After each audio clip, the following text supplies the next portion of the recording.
All right, then I'm going to call the meeting to order and say good evening and welcome to the Hopkinton School Committee joint meeting and regular meeting of the school committee for Thursday, January 9th, 2025. I'm going to invite if you would like to call the select board to order and the appropriations committee to order as well. We're good. On the screen. Oh, he's on the screen. Yeah, so we'll go ahead and call the select board meeting to order for Thursday, January 9th. We already did it. You already did it. Okay, so I would invite those here in the studio to please rise for the Pledge of Allegiance. I pledge allegiance to the flag of the United States of America and to the republic for which it stands, one nation, under God, indivisible, with liberty and justice for all. All right, and just before we begin, just want to remind everybody, not only are we being televised live, but meeting is being recorded, so people should be able to watch at home if they're not able to join us tonight. So is there anybody here for public comment? Do we want to bring another chair up? Oh, there is another one, okay. All right, then if there's no public comment, are there recognitions from the school committee that people would like to make or from the administration? Okay, then let's go right into the joint meeting. So thank you all for coming back. Appreciate coming out. I know this is the second night for you guys, so. Where's the Nancy. We do have someone from the public with. Oh, I'm sorry. Do you want to come up so we can get you on the mic? I didn't dress for the occasion. Okay. Which mic? There you go. You want to just bring a chair? You can bring a chair up. There we go. Lovely, thank you. Thank you. That's a quick comment. Sorry, welcome. Can you just introduce yourself and, Yes. Hi. Let me sit down. That may not be on. Ta ta ta ta. yep. Yes. Hi, I'm Don Sutherland, and I'm at 205 Winter Street, Hopkinton. I'm the chair of the environmental working group at the Hopkinton Sustainable Green Committee. Just to bring a topic up for the group, it isn't on your agenda or in your circle, but it has to deal with an environmental issue for the schools and for the town. The DPW is applying for a application to apply pesticides onto the town grounds that they determine as right-of-way. And we've reviewed and interviewed DPW and reviewed their plan. It's a vegetation management plan that will allow them to administer herbicides on their right-of-way area. We reviewed it by the committee. We just want to let this committee know that we don't think it's in keeping with the existing laws that's protecting children and families, and that law is 333 CMR 14. It's the protection of children and families from harmful pesticides. It was passed in 2000. It's administered on school grounds. That personality of use is sensitive to the most vulnerable population, which is children, and the DPW application is not in that personality. So it is not in keeping with the safeguarding of children and families as it's being administered in the town. So we just wanted to make that statement that that our working group is in opposition to this application. Thank you. Thank you. Thank you. I just want to make sure that I don't think there's anybody else for public comment. Thank you, Don. Carol, do you want to go ahead and start with your presentation, and then we can have discussion and updates as applicable? Surely. So thank you. Once again, we'll present our fiscal year 26 budget for the Hopkinton Public Schools. As we always do, we have approached budgeting this year, stressing financial responsibility and responding to shifts in any demographics and student needs. We always start with the goal to maintain our exceptional educational and extracurricular programs. We offer curriculum and instruction that meet the needs of all learners, including their academic, behavioral, mental health, special education, and social emotional needs. We are striving to accommodate enrollment growth and programmatic growth, and we always support the school improvement plans. So I do want to just quickly show you what the enrollment looks like right now and how it's tracking. Our current enrollment, as you can see right here, is 4,251, and that's our pre-K to 12 students. Dr. Wagman had predicted that we would be at 4,290, and so we are running about 39 students behind.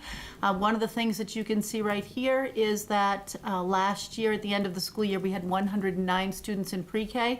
It is not unlikely that number will climb again to the same figure, simply because when students turn 3 and they qualify for services, we invite them into our integrated preschool.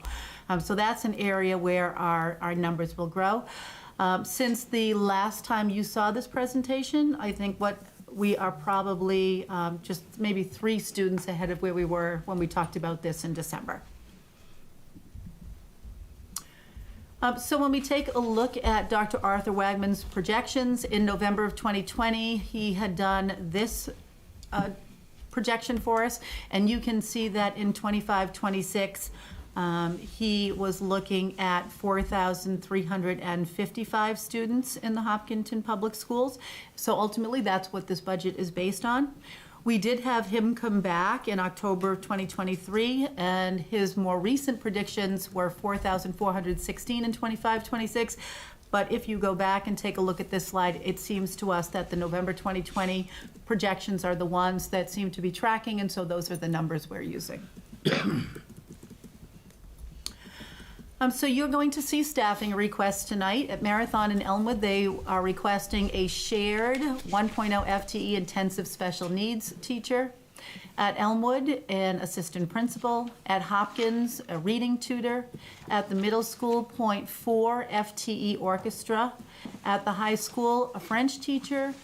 And also at the high school, a 0.6 computer science teacher. At Elmwood and the middle school, there are 3 FTE paraprofessionals, and I believe that they are already in place right now, so we've got them working now, but we'll wrap them into the FY26 budget. In technology, we're looking for 1 additional technician, and Building and Grounds is looking for a 0.5 custodian. I believe we have someone working at 0.5 now, and this would make them whole. So let's talk about the needs for each one of those positions. When we are talking about the intensive special needs teacher, all the decision-making that we do is based in data. So if we take a look at our K-5 intensive caseloads, those are running right now between 6 students and 12 students. And so I can tell you where this bubble is. At Elmwood, we have 1 teacher who has 12 intensive students in a single classroom. This is a very high number for Hopkinton. If you look at our other intensive numbers in grades 6 to 8, so at the middle school, they're running between 7 and 10. At the high school, those numbers are going to look very low to you because we've had a few students move out of the district, so those numbers are at 4 and 5. So we really do need to put somebody into Marathon and Elmwood, 0.5 and 0.5, to just take those caseload numbers down a little bit. That classroom it's a very busy classroom. Oops, sorry. I also want to just quickly show you what our numbers have looked like in terms of their tracking, and I apologize that the most recent number you get here is 2023. This DESE data radar should be updated in January. I did look at one of their website pages tonight, and it was down for service, so I'm wondering if that's what's happening. But if you take a look at Hopkinton in particular, we look at how many educators we had for every 100 students with disabilities. And in 2019, we had 10 special educators for every 100 students. Then it dropped to 8.4, popped back up a little bit to 9.3, went back down to 8.8. And while I could feel comfortable with these numbers, when it got to 7.3, it got to be a time at which we needed to add FTEs. And then finally, you can sort of see how we compare to other communities. We're at that 7.3 currently. But when you look at what I think is a good number, you can see that Wayland is at 10, Westboro's at 10, Acton-Boxborough's at 8.2, Lexington is at 12.0. I feel like those are closer to the kinds of places we should be so that our kids are getting the very best services that we can deliver. So let's talk a little bit about the assistant principal at the Elmwood School.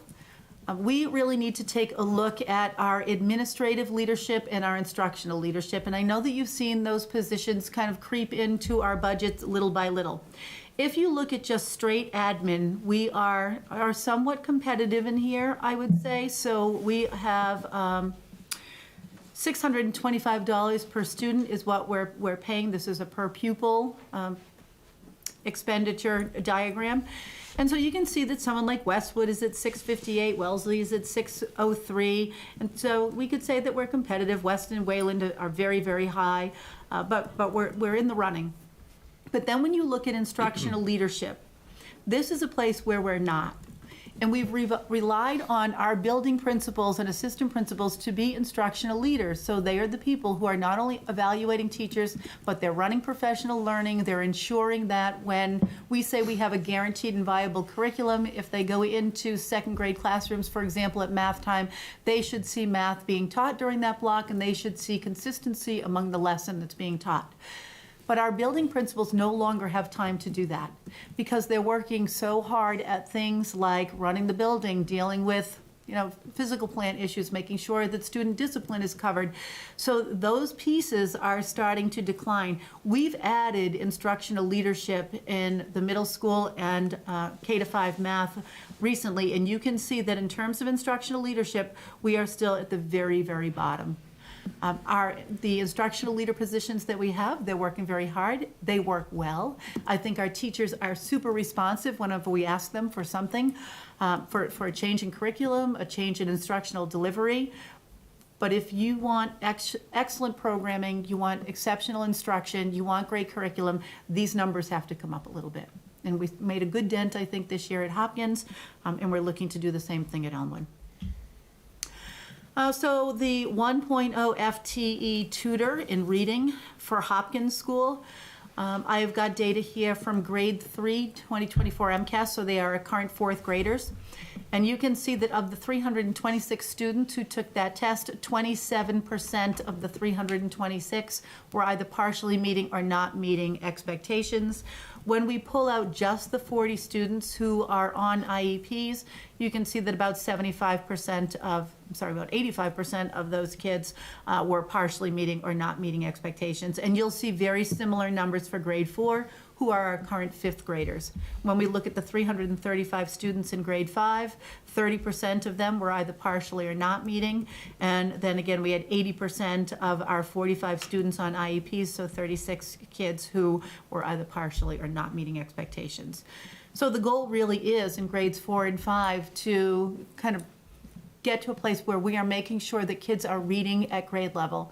Because when they leave Hopkins School and they get to the middle school, our teachers kind of become disciplinary specialists. They go to an English teacher, a math teacher, a science teacher, and the reading piece falls off a little bit. You don't get that same intensive reading instruction that you would get in a full-fledged elementary school.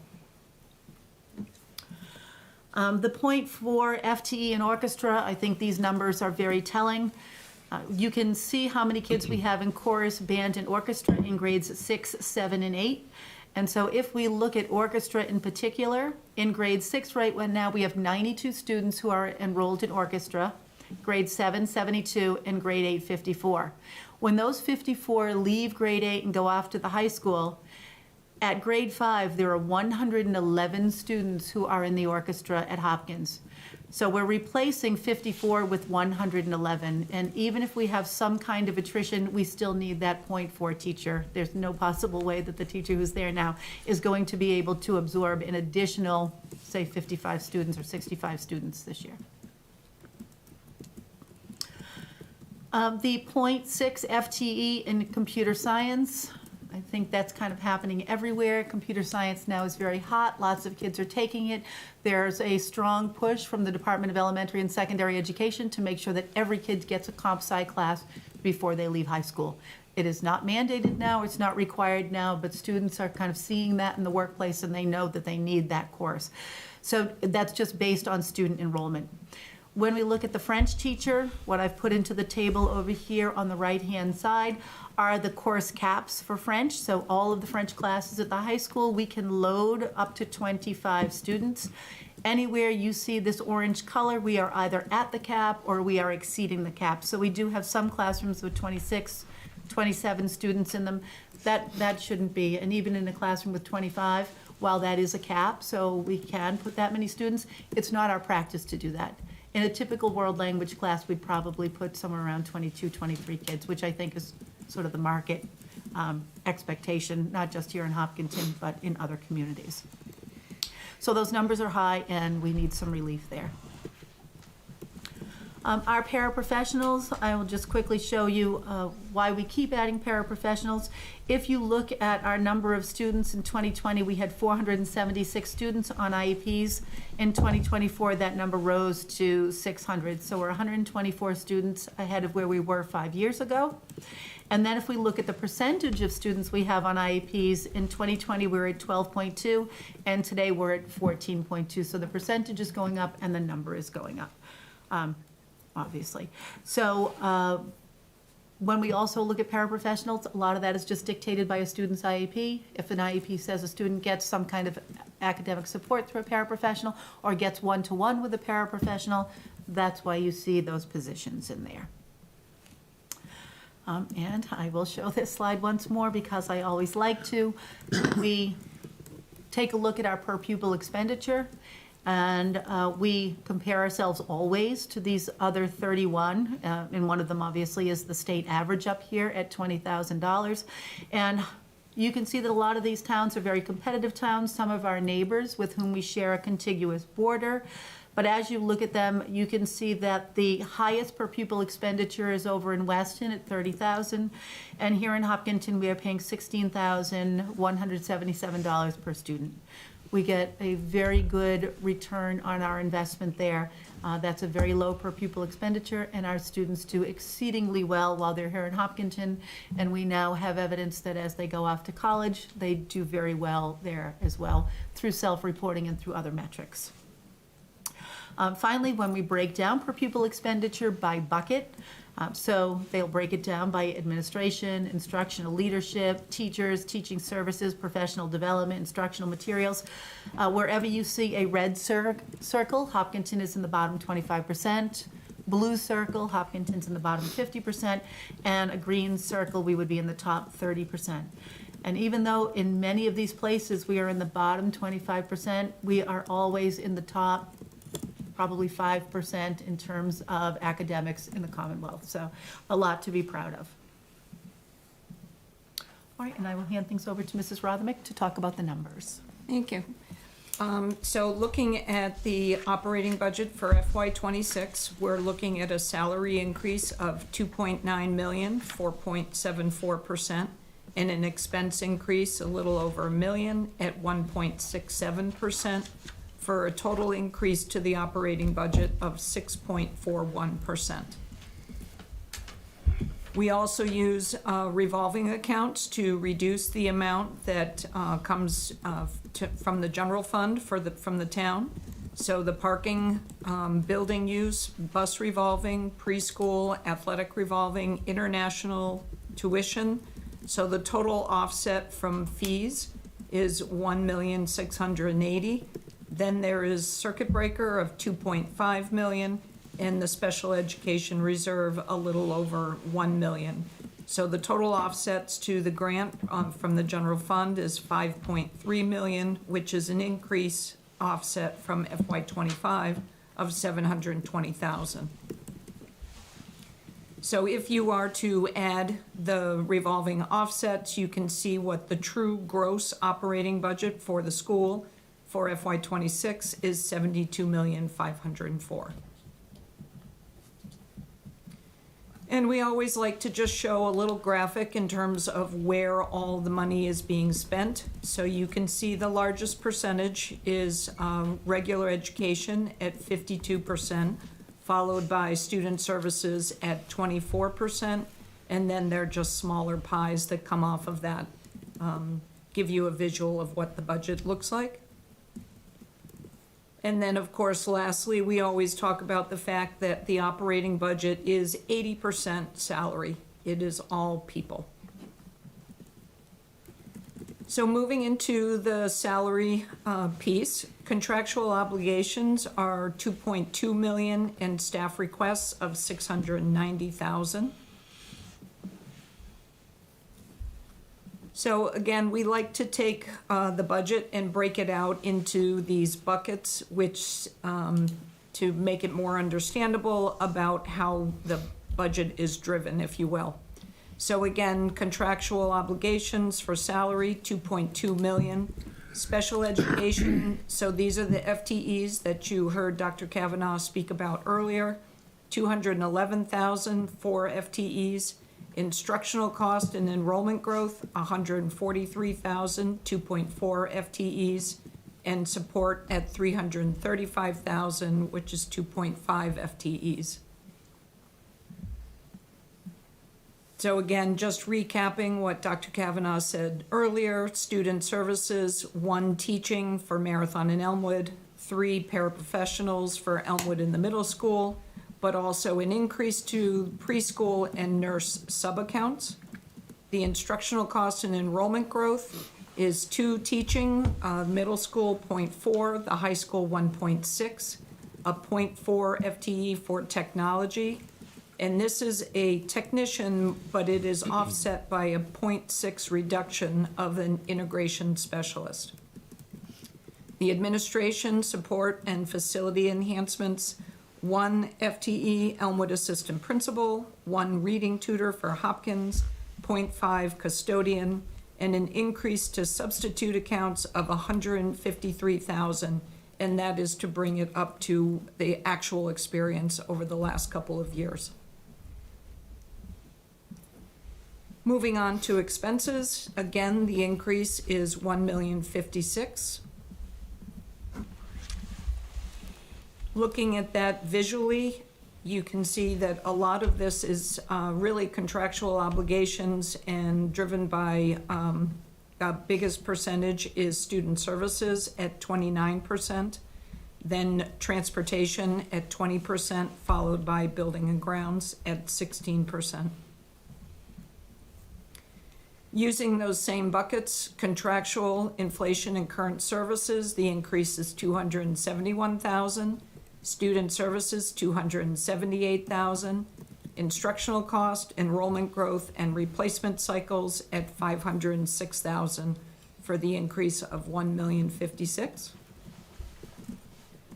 Looking at the detail for contractual, inflation, and current services, transportation, the new contract is 117,000 increase.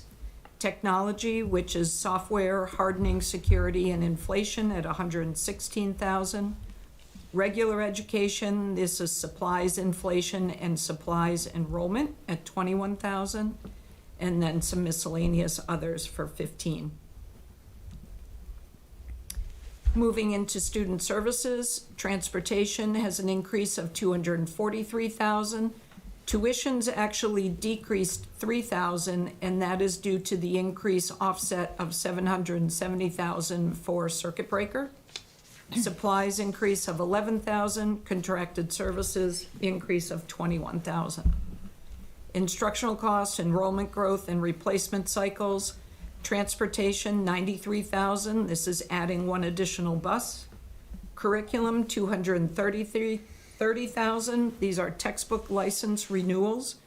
Vocational education, 118,000. This is student choice for Norfolk Aggie. And technology, 66,000 for teacher lease replacements.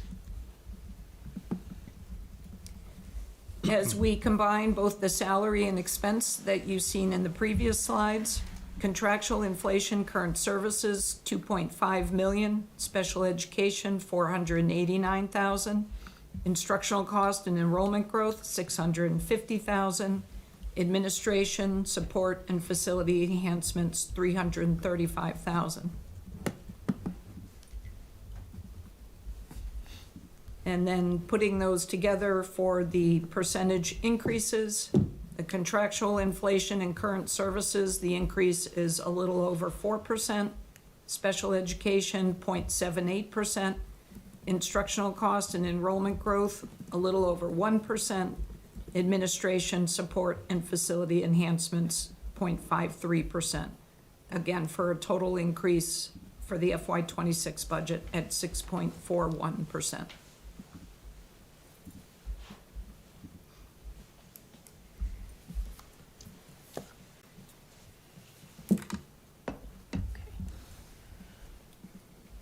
All right, so I think it would be good to start with discussion. And are there questions on either presentation? Anybody? I don't know if the select board wants to start. Do you guys have any questions? Just doing a little math here. So the school committee over the last 5 years, if my math is correct, and I was wrong earlier today about something else, so check me on this.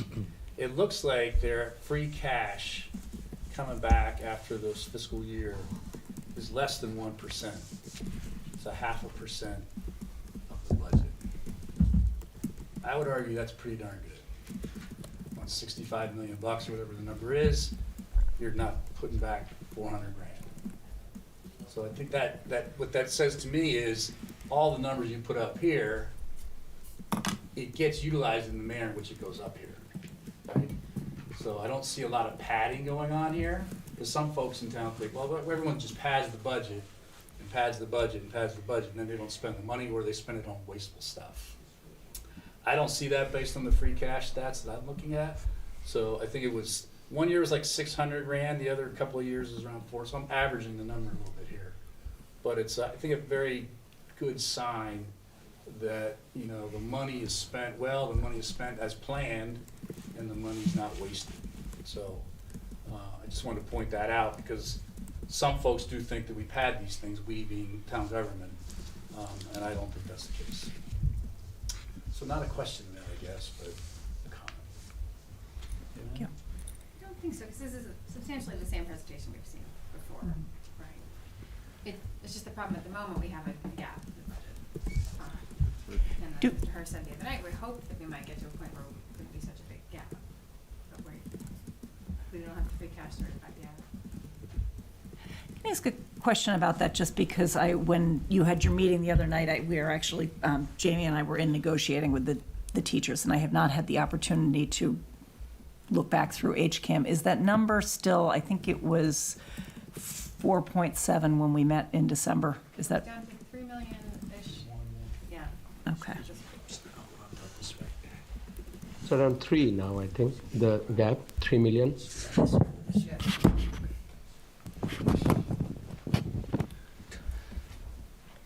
Thank you. Mr. Manon, do you have any questions, comments? No, I was just correcting. I thought School Board Chair Nancy asked what's the budget gap? Is it 4? I think it has come down to 3 million now. Yeah, that's correct. Thank you. Okay, Good, thanks. thank you.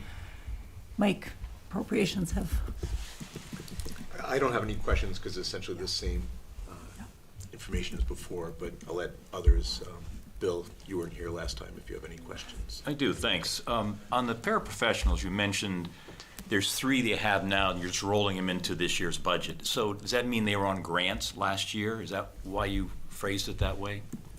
No, so these were new requests that came about during the summer based on students that were before us. So we are absorbing them this year through grants, but then they would have to be funded next year. Do you have a total of how much money in grants currently that we will be looking to have to support when they come off that grant for the next budget? These are the only ones Okay, currently. okay, thank you. A question on the French teacher, just so I have a better understanding of it. It looks like you've got 15 classes. Am I interpreting that chart correctly, that you've got 15 classes of French that are pretty much capped out almost in every case? In some cases, they are more than capped out. So the proposal is by adding, and maybe my math is wrong, you want to add one full-time French teacher. So in simple math, wouldn't that mean that now the classes are only half full? What would that additional teacher do when your access is really 1 or 2 people per class? So if you see 15 classes there, it means that you would have 3 people teaching 5 periods a day. Okay. So if you had another, you'd end up with 20 sections, right? So you would be taking people out of those. And it may end up making those numbers very small, or much smaller. I wouldn't say very small. But it's very challenging to find first of all, it's very challenging to find a French teacher. But secondly, it would be near to impossible to find somebody who would want to come and work for us for like 0.6 or 0.8. Okay, and I understand the math, the way you explained it. The other thing that you don't see in these numbers is that we have kids currently taking math on VHS. So French. they are, French on VHS. Okay. So they are essentially connected to a teacher in some other district in Massachusetts, but they take it, electronically. And just for folks at home that may not be familiar, VHS is a virtual high school. They're not learning from Hopkinton teachers. It's not a VHS cassette. We use a lot of acronyms. Sorry, we use a lot of acronyms. Yes, I know. Make sure. In my head, they all make sense. And is French a required, or is it an elective for most students? So they do have to have a couple of years of world language before they leave high school, but typically our kids will do 3 or 4 years of world language. And they get 1 year sort of under their belt before they leave the middle school, and then they come into the high school. So for example, this year we have these very high classes, but we also have kids who want to take AP French, and that's a place where the number will get low. So, kids will kind of walk away, and through attrition, you could end up having a section of AP French with only 14 students in it. But you can't take 14 students and put them on VHS, and you can't convince other kids that they have to take AP French. Well, I think when you look at if you were to look at the high school enrollment numbers, they fluctuate from classroom to classroom pretty markedly. Sometimes, for example, and I may be getting really in the weeds here, but you could have an art classroom where you have drawing 1 kids and drawing 2 kids in that same art classroom, and you might have 11 drawing 1s and 6 drawing 2s. So 17 kids, 2 different curricula, 1 teacher under the class.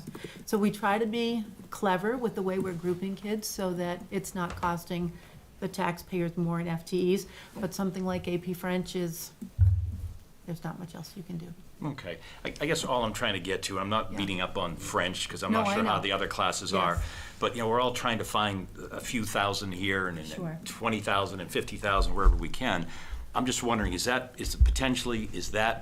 1 FTE possible to postpone for a year and have classes with 26, 27 for 1 more year? Is that a possibility? The part that I don't like is having kids on VHS. And sometimes we'll have students who, when we say your only option to take honors French for is a VHS class, they'll say, then I won't take French. Okay. And I just don't think that's fair to do to kids. Okay, thank you. Ask a follow-up from Bill's question.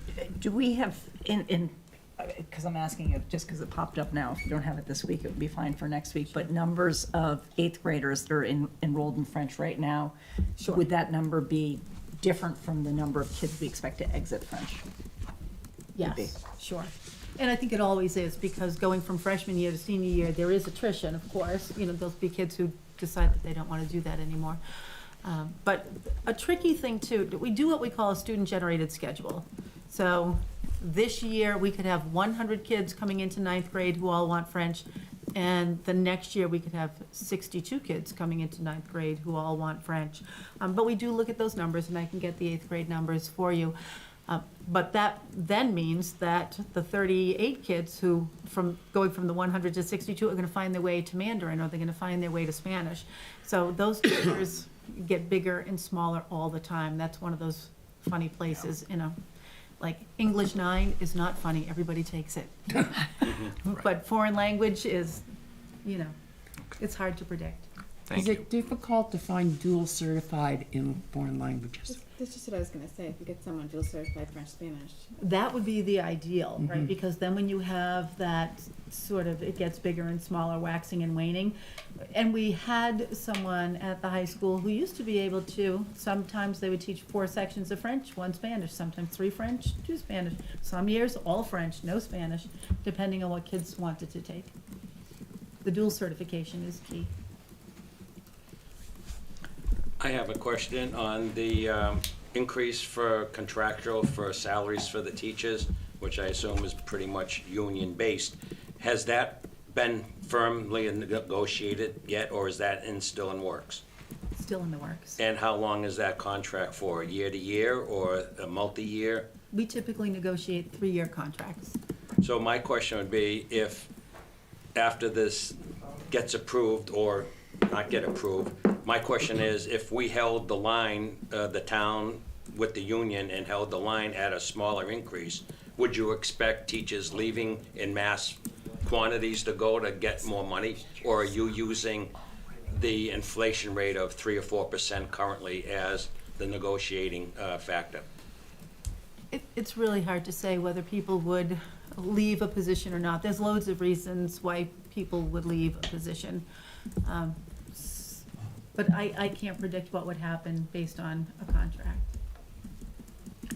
Because that is a huge increase, seeing the numbers here. And I know there's always negotiation back and forth, but typically I've seen it follows the cost of living, the percentage, 3, 4, 5%, as a typical, rule for negotiation. One thing that we could show you is what the year-over-the-year increases have been historically. I think that data is important. But I'm wondering if you're looking at that 4.1% for all contracts and. The 2.9 million increase? I'll go in front. That's all contracts, Right, all salaries, Right. not just the teachers. right. Yeah. So, I mean, there should be some wiggle room between the select board and whoever approves, And can I clarify on the contract terms? So your paraprofessionals union negotiates at a different year than your teachers union, right? So the paraprofessional numbers are known for a few more years to come? Correct. Okay, but we only know the teachers for the end of this year, is that? And we also have the cafeteria workers and the custodians that will be, the negotiations have not started yet, but we're in the process of that, and those numbers Okay. obviously aren't firm yet in there. Yeah, so the predictability when you're bargaining with 3 different units gets Not at the grayer same and time. grayer. Yeah, okay. Through the chair, I had a question. Go ahead. Yeah, just to clarify on the contract negotiations, you said it's for 3 years. So once it's finalized, this 4.1 would be recurring in the coming 3 years, including 26? Yeah, if I understand your question correctly, year 1, 2, and 3 of a contract can look different. So this year it is projected to be 4.1.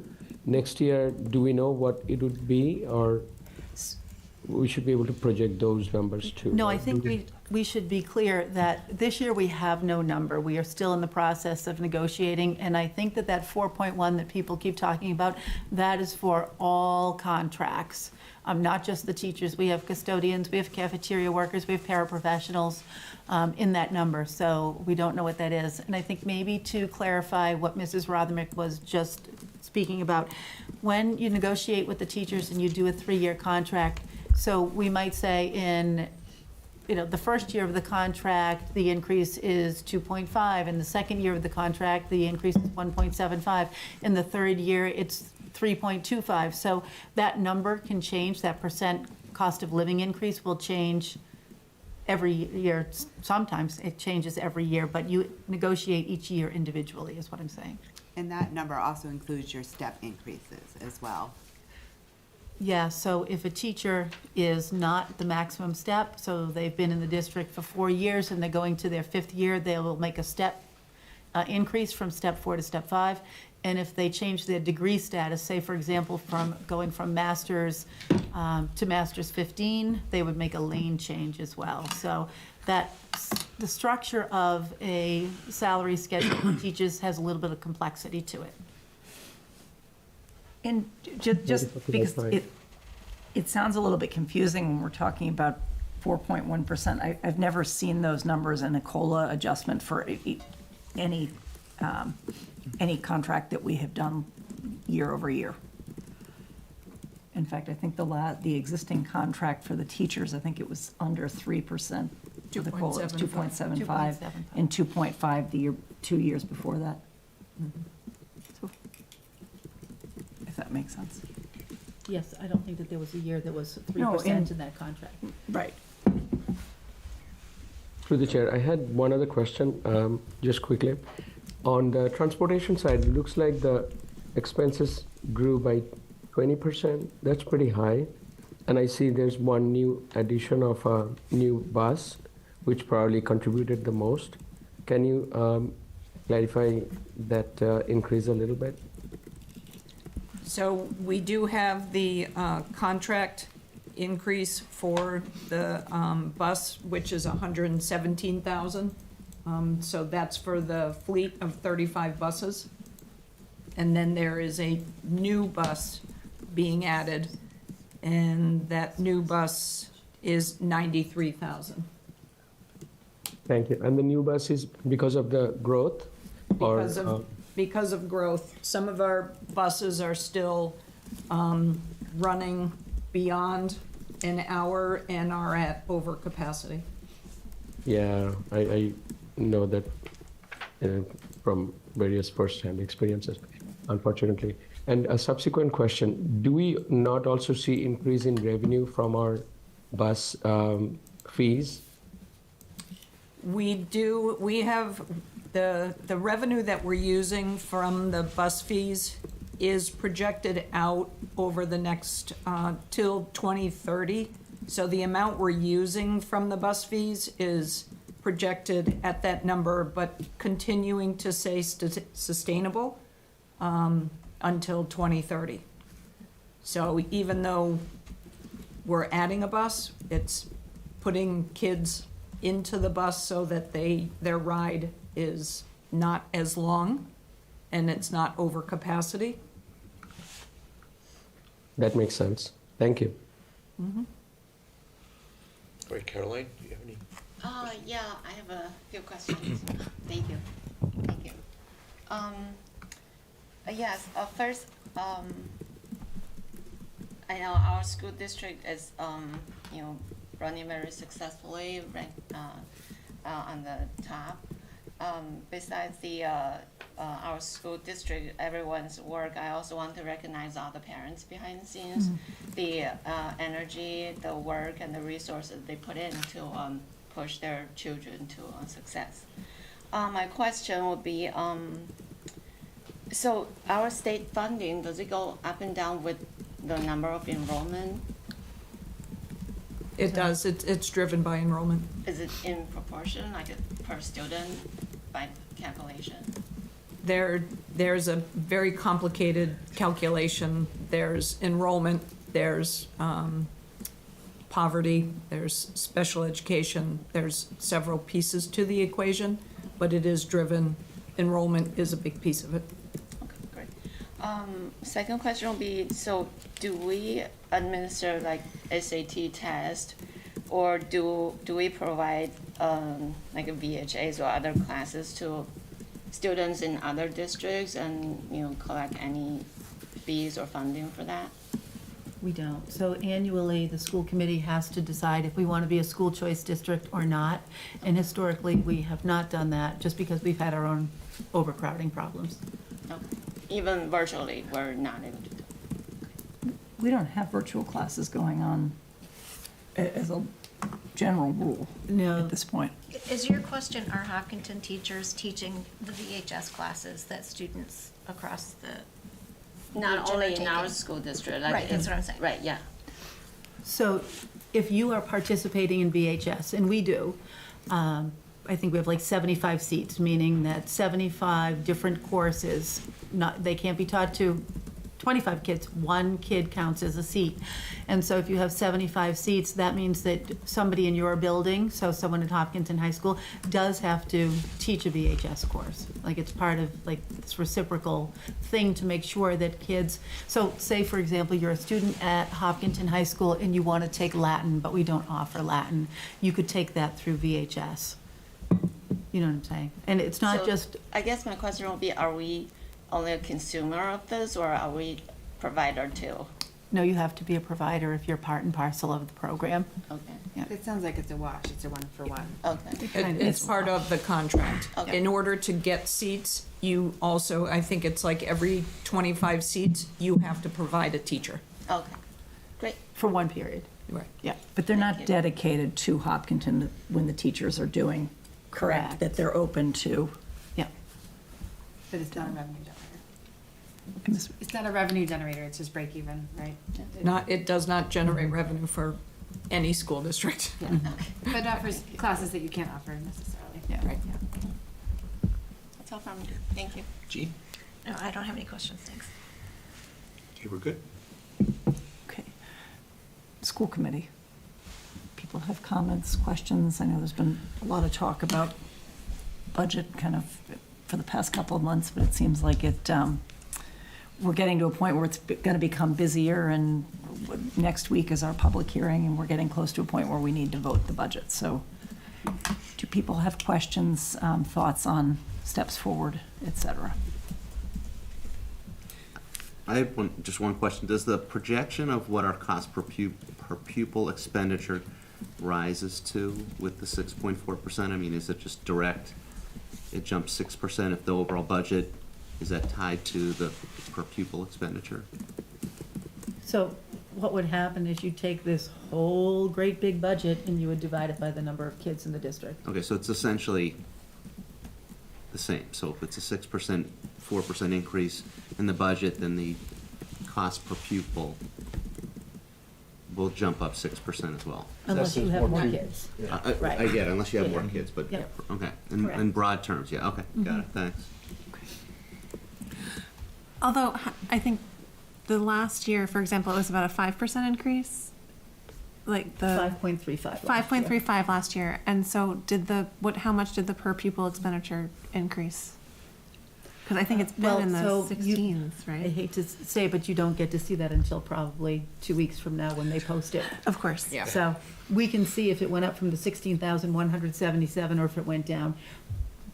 But I think as long as I have been here, we've lived in the high 15s, low 16s. Like Right. just waivers, like within a maybe $250 parameter. And the percent increase in number of children we're expecting to increase is also, Yes, I We think know that that's what what's that percent. moved it, is the number of kids. yeah. So can I ask, so you're having your hearing next week, is that right? Correct. And then you'll be voting on a budget at the end. The following week. That? Okay. And so we may have more information by that time, right? Well, pre-cap would be known. Sounds like. The first pass of the governor's budget will come out as well. So you'll get a first look at potential revenue from the state. Susan, what's your take on that? Is that something you should even count on? Well, like the budget, it's a very long process. So we did get notice today that the collections were above benchmark. And I know Kyla has been also told that, it could be flat.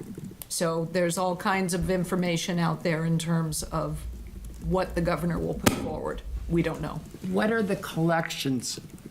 The revenue that the state collects. Your income Okay. tax. If their revenue is down, then they're not going to give Okay. towns and cities, more than they collect.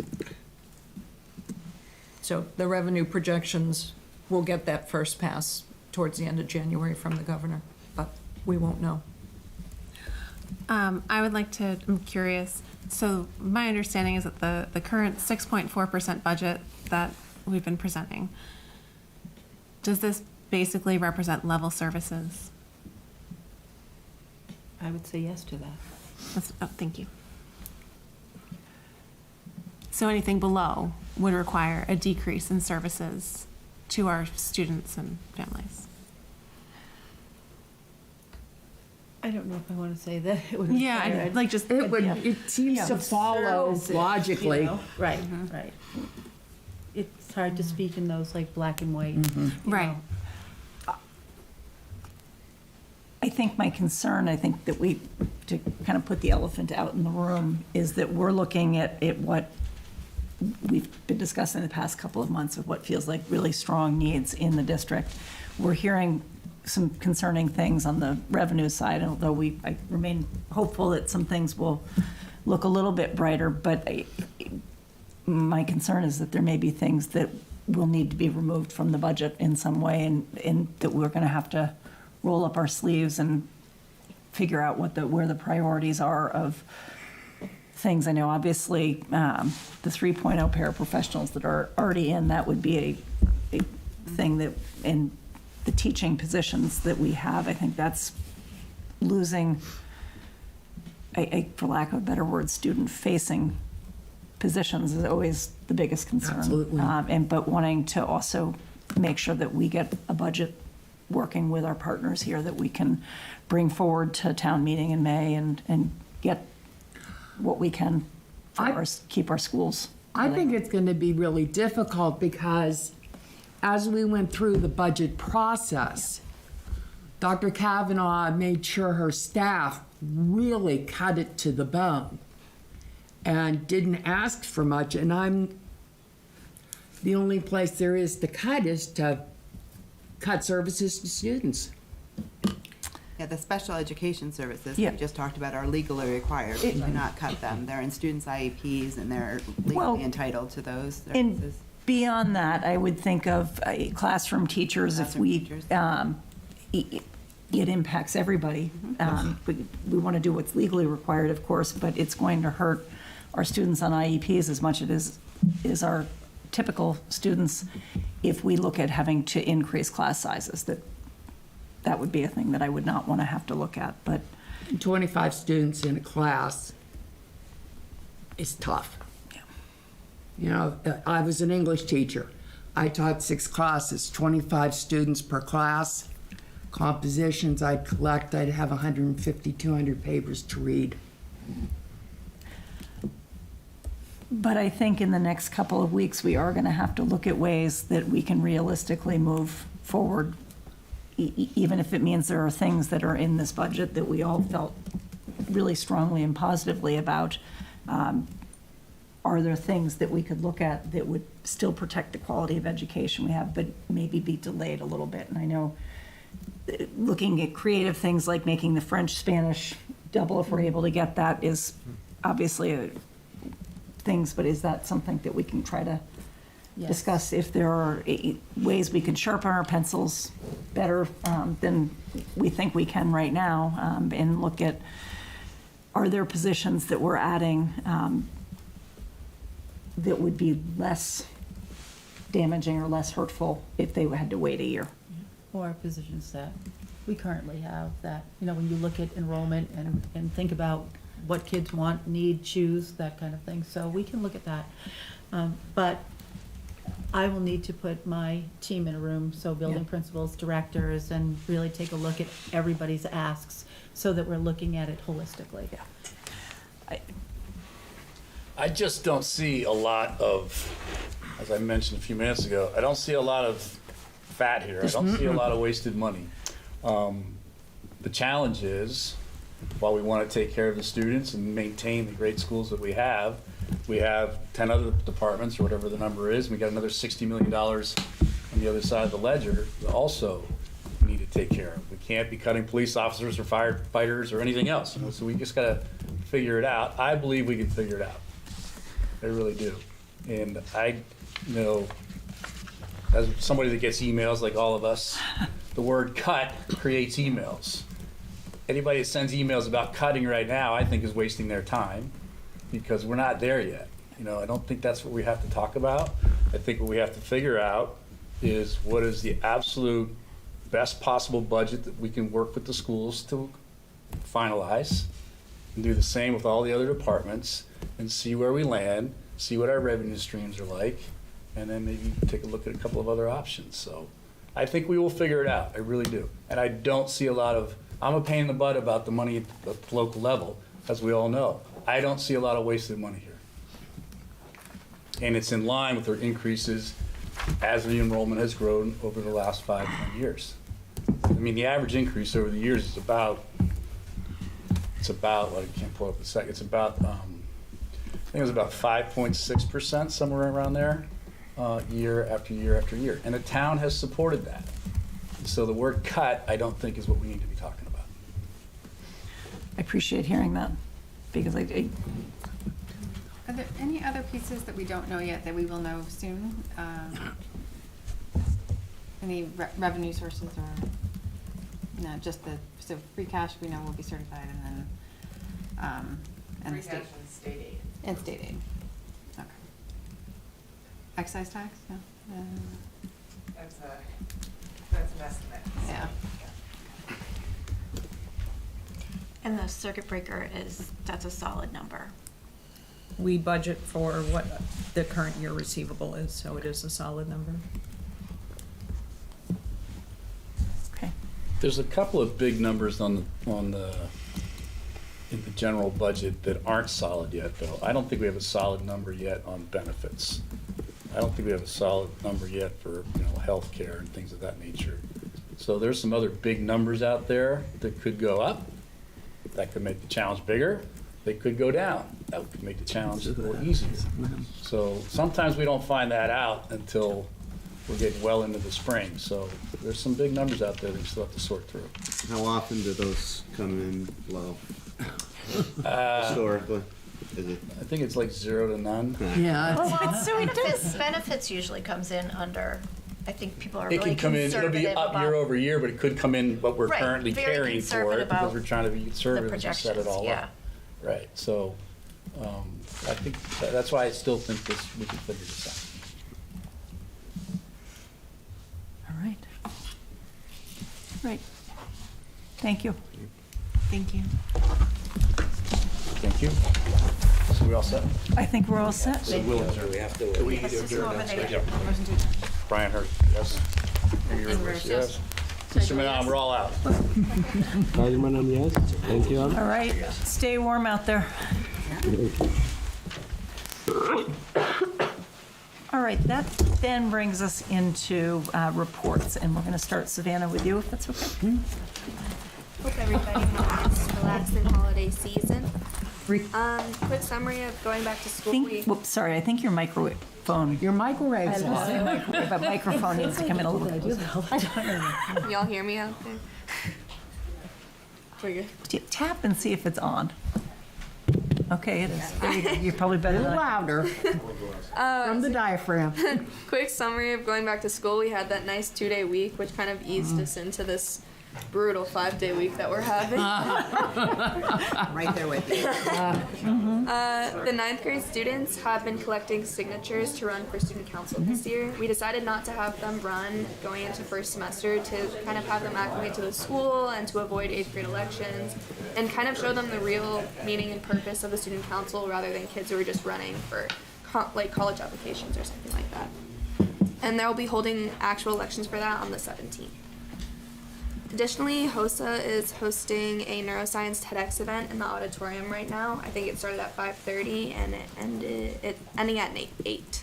So the speakers they have lined up range from high school juniors to Harvard alumni.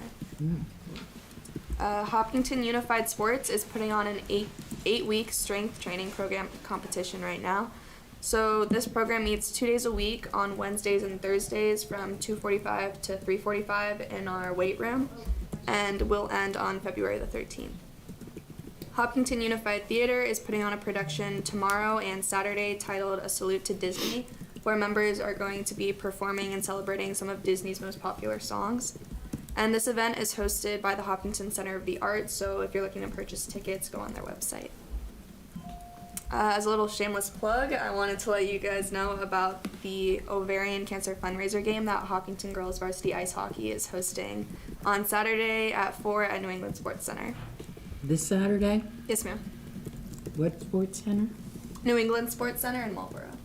It's the home rink for the boys and girls game. Is that the one that's past the Solomon Pond Mall down in that Yeah, area? all that direction. It's huge. It has like 12 rinks, and then the boys have a game right after us. So we're hoping to collect some people from that game.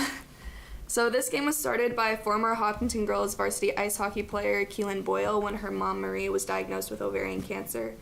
She secured donations for special teal-colored game jerseys, which we're wearing tomorrow and during the game, as well as socks, and created a fundraiser format that features a prize raffle, silent auction, and a 50-50 raffle.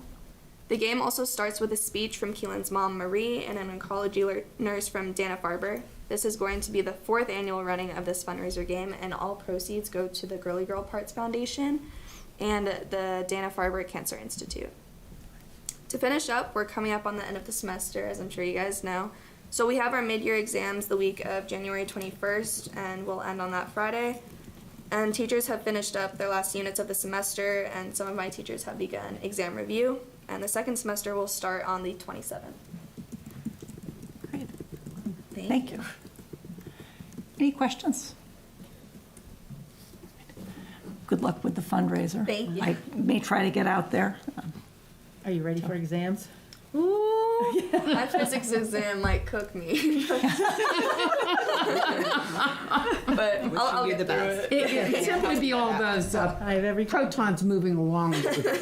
So now, if I recall correctly, in the spring, seniors, many of them don't have to take exams. So this Yeah. could be your last round Yeah, at the high school. crossing my fingers. I know I don't have to show up for my wellness exam because I have above a 90, so that's nice. Very nice. All right. That moves us then into the superintendent's report. Okay. Thank you. So this is the superintendent's report for January 9th, 2025. I wanted to just take a little closer look at enrollment. This particular grid is one that I had shown you on October 10th. And at that point in time, we were 44 students from the June 30th target. And on October 10th, I had looked back at September 26th, where we were 53 students from the June 30th target. So at that point in time, we only had a 9 student increase. So when we take a look at where we are today, we are 39 students from the June 30th, only an increase of 14. But again, as I said in the budget presentation, we do have to keep our eye on the pre-K numbers because those will creep up pretty quickly. It does feel like we could possibly get to that 4290 and get with our 39 students away right now, but we'll be very close at the end of the year, I think. Here's something I never show you, so I thought maybe tonight we could take a very quick look at it because these are also students that either the town or the district is funding. In 23-24, we had 24 students at Keefe Tech and 2 at Norfolk Aggie. This year we have 3 at Norfolk Aggie and we have 26 at Keefe. At Assabet Valley, I should have actually pulled that down, we have 1 student, we had 1 last year and we have none this year. But if you are looking for a vocational program that isn't offered at Keefe Tech, you can choose Assabet Valley if they have it. Quite clearly that person has graduated. And then we have charter schools and out of district. The district does pay for charter schools and out of district. And so last year, at the end of the year, we had 3 kids in a charter school and 36 out of district. This year, we have 2 kids at this point in time at a charter school and 34 out of district. You know the out of district number can fluctuate. What does that cost us? Out of district is really dependent upon the placement. So one of our agenda items tonight is to take a look at the Tech Collaborative. If you are a member of the collaborative, for example, you get tuition at a reduced price. So then there are, private placements, there are public placements, so there are all different kinds of ways that we can place students, and those things they just all have different price tags. And these aren't, out of district can be students with special needs.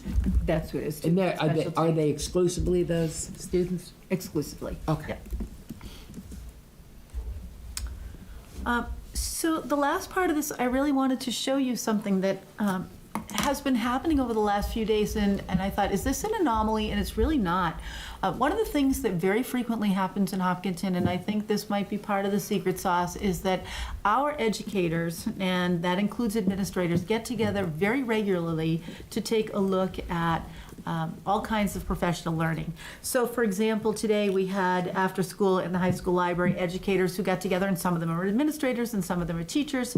They can be librarians, but they all gather in one place to have conversations about AI. I mean, it has been like kind of revolutionary, the changes that have happened. And I think educators everywhere are trying to figure it out, and so we're not alone in that. But it's really nice to see our people come together to have these conversations. At the same time, over in the central office, this is Shelley Moran here in the middle. She is our director of K-5 math, and she has two of our math CTLs, and they were taking a look at our math curriculum. So they start by looking at data. They say where are our strengths, where are our places that we need to grow. They revise the curriculum. They talk about if it's in the right order for kids to build sequentially. They think about instructional practices, and this kind of stuff happens all the time. We had yesterday what we call ELT, it's Elementary Leadership Team, so everyone in that room is an administrator in the district. And what we were focused on yesterday was MTSS. How are the multi-tiered system of supports, or how is the multi-tiered system of supports kind of playing out? How is it implemented in our classrooms? We talked a little bit about what constitutes Tier 1, 2, and 3, but I think the more important conversation is around when we are delivering different kinds of instruction to kids who need it, how are we making those determinations and how are we measuring the growth? And then finally, I wish I had a picture for this one of all the people. We have a 28-person admin council, and we did some professional learning, and all of those call-out boxes came from an article based on research-based best practices from the year 2024. And so we were all in small groups, and each one of these call-out boxes reflects some of the thinking. So they could be things as simple as, just having kids immerse themselves in the natural world. And they will say that when kids are outside and perhaps conducting science out there or outside on an ELA lesson, it has a significant psychological upside. Things about mental health, foundational skills in reading, not every kid needs the same amount. So all of those things, and you can kind of take a look at them when you have access to this presentation. But it's really nice, I think, even things about when kids get just a little bit of success, it kind of fuels them a little bit like a drug, and they want a little more, and they report it that way.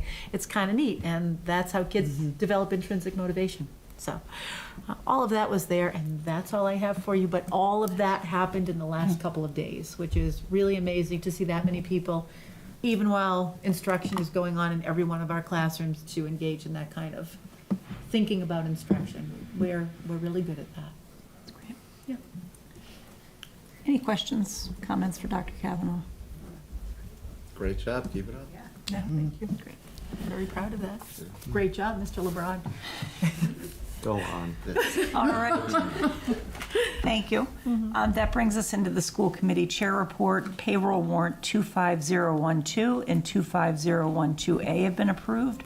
Warrants 25-048S, 25-049S, 25-050S, 25-051-5S, 25-052S, 25-053S, 25-054S, and 25-055S have all been approved and included in the folder. The annual town report, I have sent a very rough draft out. My hope is that we can, people can take a look at it over the next week and come back, and we can kind of sharpen it up and add things that people think that should be included. It always starts with a paragraph about what it is the school committee does. That's part of what the instructions are. And then some highlights or some important pieces of the year. So they don't like them too lengthy because nobody reads them. It's a big book anyway. Yeah, they get printed in that book, I right? think it printed in the book. I'm not sure if an extra paragraph really detracts from how many people are reading it or not, but Well, it gives you something to read in town meeting. it does. It does. So there's that. Also, just wanted to add in that since we met last week, which feels like a very long time ago, I think when we were talking about the 5-day week this week, it definitely, I feel it. I am meeting tomorrow with Sheena and with Judy that we met from NESDEC to put together some things to bring forward for next week's meeting for the school committee to comment and decide to approve or change as needed. So that's all I've got on that. Do you have a meeting next week? We do have a meeting next week. This is a special month. We are bonding. Right. It is our public, we'll have hit 4 because we did a remote one next week. That's super January. I'm so sorry we didn't invite you. We had cookies too. No, the last one was remote. There's no smeller net or taster net to get the cookies through, so. Are there liaison reports that people have? Yes, so it's at Sustainable Green Committee on Monday night. They have a concern that we will bring, I talked to Mr. Masters as well, about the reimbursement in the new building. We're worried about the new administration and the credits we're getting for the geothermal, if those would be affected by that. We won't have any information until that person steps into office and what happens to the IRA. That was their one concern. They also would like an update. I think they're going to make the meeting happen, but in case they don't, I'll bring it back, about how the composting is going. So we will. It is going. I'm Yes. not really sure what the question is. All the kitchens are doing the composting using I think they Blacker. want data on the composting. How much Numbers are being of buckets? composted? Like what? Maybe they could switch to worm composting and you could talk about the number of worms that have been We generated. can pick the composting up, is that, how does that work? I don't know. The pickups are twice a week. Okay. I'm sure they have I'll- the data, right? The company, they must. Do we measure it. have, like, yeah. I mean, I don't know that they measure it. Yeah. Because we Do we have a don't ask decrease in for it to garbage? come back. So Oh. you can have the contract and take back the dirt that's composted, but we don't have a place to put that, so we don't ask for it back. A flower We bag. just give it away. So twice a week, all 5 schools have pickups Okay. from the kitchens. Okay. So we could go and get free compost from the school. No, The school things. you No, can't. no. Because we don't take it back. Yeah, we don't want it. No, but we could go and say, well, you know, we're from Hopkinton. Can we have some compost? Oh, you want to please? go to Black Earth? You have to go to headquarters? Can we have some compost, please? All That right, is all from Sustainable Green. thank you. That's good. Anybody else? Okay. We're gonna have a lot from CPAC. There's shark things on the agenda. I'm excited about that. That was touched on briefly when we had CPAC here, so. Yes. All right, so that brings us then into new business item A, which is the Hopkins School Gift Account. Okay. So the Hopkins School has had its annual fundraiser, and they have raised $6,060.35, and they are looking for you to accept that for the Hopkins School Gift Account. Fabulous. I move to accept $6,060.35 for the Hopkins School gift account. Second. Motion by Jamie, a second by Chris. All those in favor? Aye. Aye. It's What approved. is the Hopkins gift account used for? So one of the things I know that they will do with it is if they are having, say, a field trip, sometimes they can defray the cost or Oh, those kinds of things. Yeah. Sometimes they'll buy something that will impact the entire school. So Okay. they try to make sure that it goes back so that it impacts pretty much all kids. Okay. That's great. Okay, that moves us into the CPAC Shark Project. Okay. the CPAC Shark project. It has really taken off, and you don't get to see some of the things that people are buying for our special education teachers and related art specialists because they come in under $100, so they don't have to come here for approval. But we have had one person donate enough items that they are valued at $250. So we will need you to accept the donation from a single donor of school supplies for the Shark project that we have valued at $250. Fabulous. I move to accept the donations of school supplies for the Shark project valued at $250. I second. Motion by Jamie, a second by Susan. All those in favor? Aye. And it is unanimous, and that brings us then into the Education Collaborative Agreement. Okay. So TEC is permitting 2 districts to join the collaborative. One is King Philip Regional and the other is Sharon Public Schools. And so when that happens, we go through a very, very long process of having conversations about whether or not Sharon and King Philip are the right fit for us. And ultimately, we have decided that they are. So what will happen between now and January 31st is that every school committee who is a TEC member will have to either vote to approve letting them in or say no to that. The Board of Directors did have our vote, and we voted unanimously to accept them into the collaborative. And then if the majority of school committees do vote yes, then it will pass, and King Philip and Sharon will become a part of the Education Collaborative. I move to accept the Education Collaborative Agreement. Okay.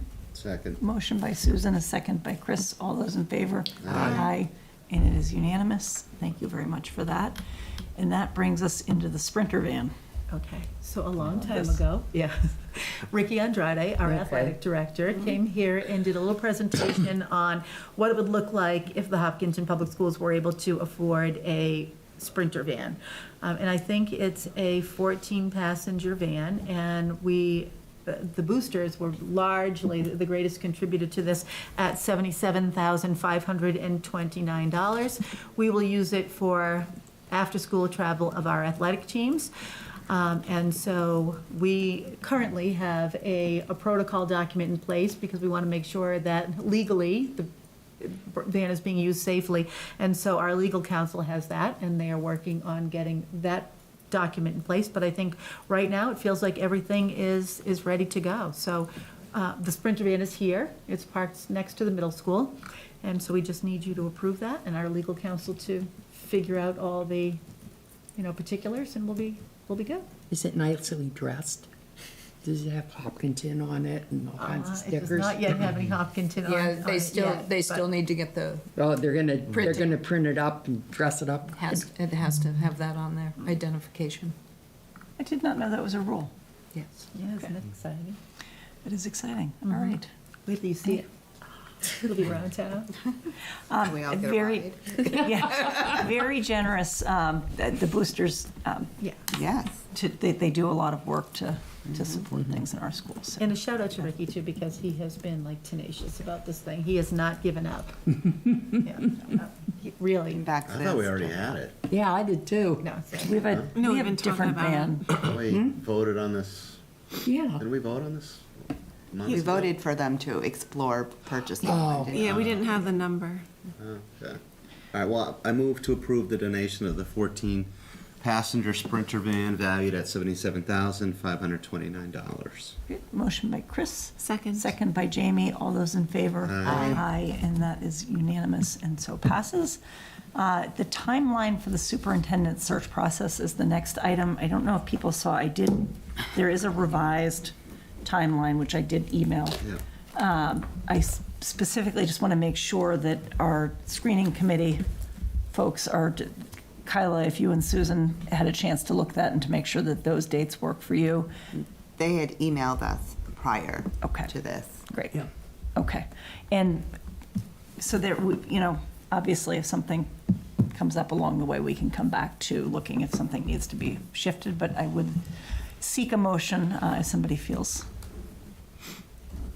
I'll make a motion to approve the revised timeline for the superintendent search committee. Second. Okay, motion by Kyla, second by Chris. All those in favor? Aye. Aye. Okay, and the next piece is the focus group guide for the superintendent search. We want to determine here how many focus groups. I know that last week, they were saying that 4 is the typical number. We are allowed to have up to 6 without any additional charge. I liked, and I'd love to hear what other people think too, but I liked the idea of having some that were people able to access virtually and some in person. Yes. I don't know how others feel about hybrid. I do think sometimes with hybrid that it's difficult. You lose the people that are in the room can't hear or can't be as aware of who's not in the room and vice versa. So that would be my. I agree, dedicated virtual and in person makes sense. So I guess I was thinking it would be helpful maybe for staff if we had one that was a little bit after school that was in person to be targeting for staff. What, in terms of staff, what time is a good time to do an in-person? Like, is 4 o'clock meet the needs of most, or does that create too much or too little of a gap? So it's I think anything after 3:30 is okay. Okay. Yeah. I mean, our administrators would have a little more flexibility, but teachers are really integral, I think, in terms of getting kids on buses and, all of that at the end of the Yep. school day. So we want to make sure that teachers that are getting kids on buses are able to get to what the location is. Yeah, I think you could say 3:30. Okay. 3:30 would be fine. Don't you think? That way I would probably say 3:45 to be safe. Just to give them a little time to Yeah, 'cause breathe. they're still doing dismissal at 3:35. Yeah. And we know We what can you're offer like. treats. The way? Maybe we can offer treats. Do they do any kind of sign up to be in the focus group? So the one So we know how thing many that, yeah, the one thing that somebody from NESDEC had said last week was that offering a sign up for people does encourage people to come. I wouldn't want anyone to feel like they couldn't come if they'd forgotten to sign up, would be the only thing that we could maybe ask for a voluntary RSVP, but to give us a guide, a ballpark. So one thing I am thinking about whenever we do something, so for example, like mentoring, right? We invite all the beginning teachers in once a month, but we always do double sessions because the high school people and middle school people don't like to wait till 3:30, quarter to 4 when they get out of school. So it would be nice if we could have a 2:45 and then maybe a 3:45 if that would be possible. You would certainly We get could more do 2 people that different. way. Well, if we have 6 and we were going to do 4. Yeah, we can definitely, I think that's a good idea. In terms of community forums, I think definitely at least one virtual and one in person. Do we think there are other groups that we want to specifically have a forum for, or do we just want to go with community-wide? Not keep it broad. That's what I was thinking too. Just because it's awkward if you have 2 people show up, Yeah, because you had a yeah, small it's group. gonna be a waste. All right, so one in person, one virtual. Do we want or need more than that for the community?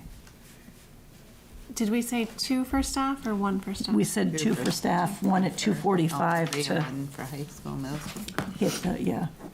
Have they given, or do you have an idea about how many people come to these? The only thing I can think of is. Did you do probably them be last time? speaking. We did. They weren't huge groups of people, which allowed for, probably more conversation with those that were there. 10 or 12 people? Yeah, that's probably about what it We only was. have to use one cupcake pan. Really stuck on I think we'll get more from staff that are, if they're right after school. definitely. Like, I think that's, and there is also the survey they're going to do. So are people good with 2 community? Yeah. And 2 staff? All right, so we'd like 4 in the community, in person. I'm thinking like a 7 o'clock, so people are home from work. Yeah.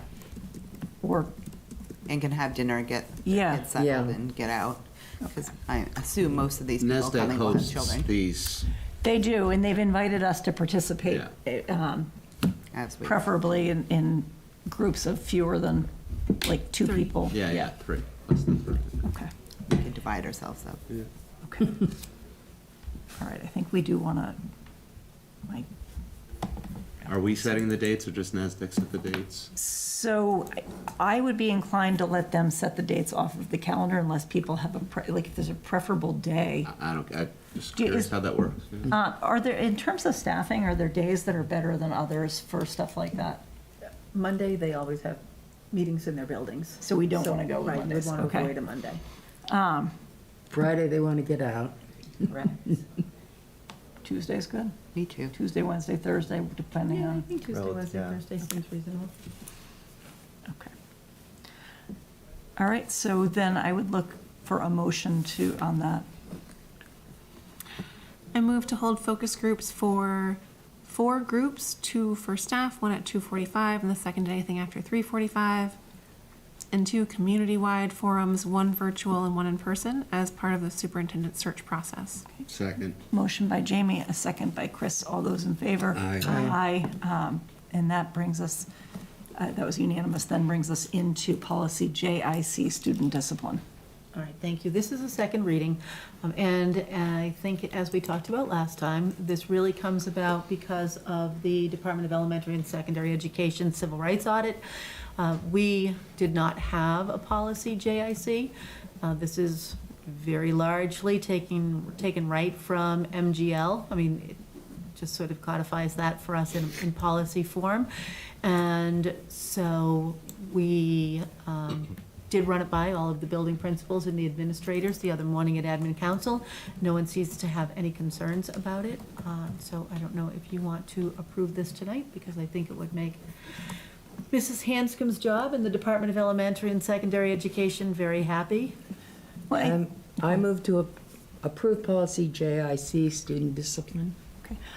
I just wanted to add in before we vote on it, just that I think the only reason we brought it back was, I don't think there were any concerns about it, was because it was first reading. That's right, that is correct. Motion by Susan, is there a second? Second. Second by Chris. All those in favor? Aye. Can I just bring attention to anyone in the community, on the last page of the document, there is a question and answer addressing the needs of children with disabilities and the IDEA's discipline provisions. I think that's a really important document to look at for anyone in the community, any parents, especially of kids with special needs, just to be familiar with those. Okay, then that moves us into the items by consensus. Okay. As superintendent, I recommend the school committee approve the items by consensus as outlined in your agenda. I move to approve the items by consensus. Second. Motion by Jamie, second by Chris. All those in favor? Aye. Aye. And we do have an executive session scheduled. I hate to say it because I feel like I'm jinxing it, but we are ahead of schedule. So I would seek a motion to comply with or act under the authority of MGLC 30A and 21A2 for the purpose of discussing strategy with respect to collective bargaining with the Hopkinton Teachers Association, because discussing an open meeting would have a detrimental effect on the school committee's bargaining position, and then to adjourn an executive session. So for folks at home, we will not be returning back to the public. So is there a motion? I move. Motion by Susan. I'll second. Second by Kyla. We got to do a roll call on this, starting with you, Kyla. Yes. Chris? Yes. Susan? Yes. Jamie? Yes. And I am a yes, and we are entered into executive session at 8:28. Thank you, everybody who's tuned in, and have a good night. We can't go into executive session. I don't have any more coffee.